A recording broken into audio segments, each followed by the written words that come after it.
Anistia. O que você tem a ver com isso? Eu te explico. Em 1955, o negro era obrigado a ceder seu lugar no ônibus para uma pessoa branca.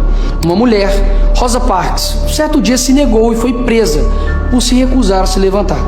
Sua atitude gerou o boicote aos ônibus, liderado por Martin Luther King. Sim, isso foi o início do movimento contra as injustiças que a população negra sofria. Mas o que isso tem a ver com a anistia, Nicolas?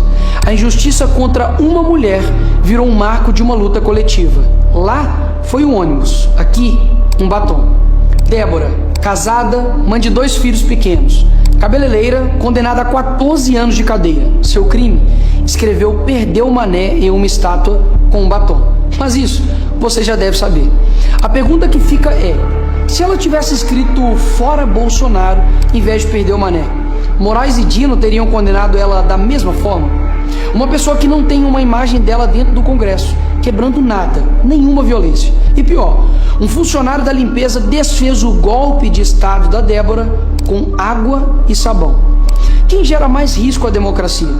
Uma cabeleireira com um batom ou 15 traficantes soltos pelo STF? A resposta todo mundo já sabe, mas muitos têm medo de responder. E aí está o meu ponto. Quando você trata uma injustiça apenas como um número, você ignora que é uma pessoa, uma família que está sofrendo e que você um dia pode ser vítima da mesma injustiça. E, infelizmente, temos muitas outras vítimas. Eliene Amorim, 28 anos, manicure, presa no dia 22 de março de 2023, quase 2 meses depois dos atos do dia 8 de janeiro em São Luís. Motivo da prisão? A acusação que teria participado dos atos de vandalismo em Brasília. Mas até hoje, não foi apresentada nenhuma prova de que ela tenha quebrado algo, invadido prédios ou incentivado qualquer tipo de violência. Uma das páginas da denúncia mostra que a única suposta participação atribuída a ela é o fato que teria viajado para Brasília. Só isso. Ela está presa há 2 anos. Giovana, balconista, grávida de 8 meses. Chegou a Brasília no fim de tarde do dia 8, entre 17 e 18 horas. Ou seja, horas depois da baderna. Foi presa na manhã seguinte, perto do acampamento em frente ao quartel-general.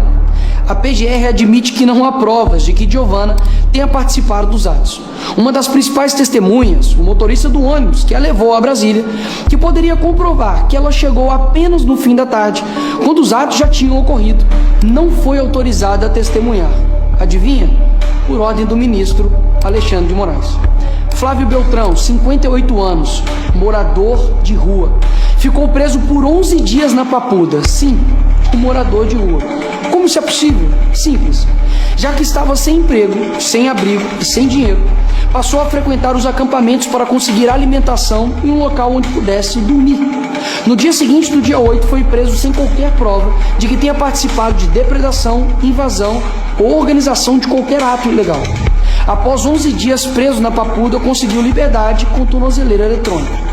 Mas o morador de rua teve de fazer uma pergunta óbvia ao juiz auxiliar do Moraes. Abre aspas. Não tenho endereço.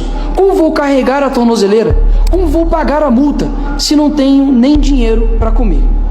Ezequiel Ferreira Luiz, pai de 6 filhos e condenado a 14 anos de prisão pelo STF. Motivo? A presença dentro de um prédio sem qualquer registro de que tenha destruído algo ou ameaçado alguém. A simples presença foi motivo de receber uma pena maior do que muitas aplicadas a traficantes, homicidas e estupradores. Paulo Gabriel da Silveira, vendedor de bandeiras, chegou dia 8 às 21 horas em Brasília, vindo de Goiás. Comprou 10 bandeiras do Brasil para vender e pagar a pensão do seu filho. No outro dia, vendeu apenas 3 e, em frente ao quartel-general, foi preso, junto com outros manifestantes.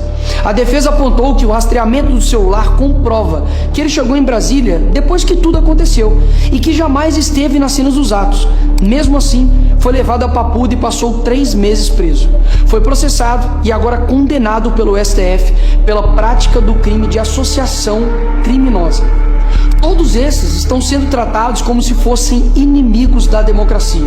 Logo, no país que a maior apreensão de dinheiro em espécie foi feita na casa de Gedel Vieira, 51 milhões de reais. Foi condenado a 14 anos de cadeia.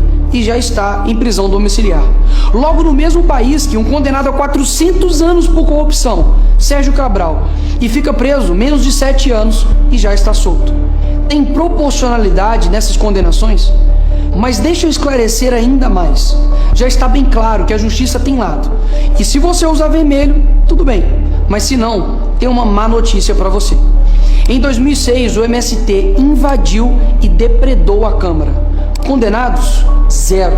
Em 2017, o protesto Ocupa Brasília reuniu 45 mil manifestantes de esquerda contra o Temer. Nesse dia, a sede de 3 ministérios foi incendiada e houve depredação em 8 prédios. Condenados? Zero.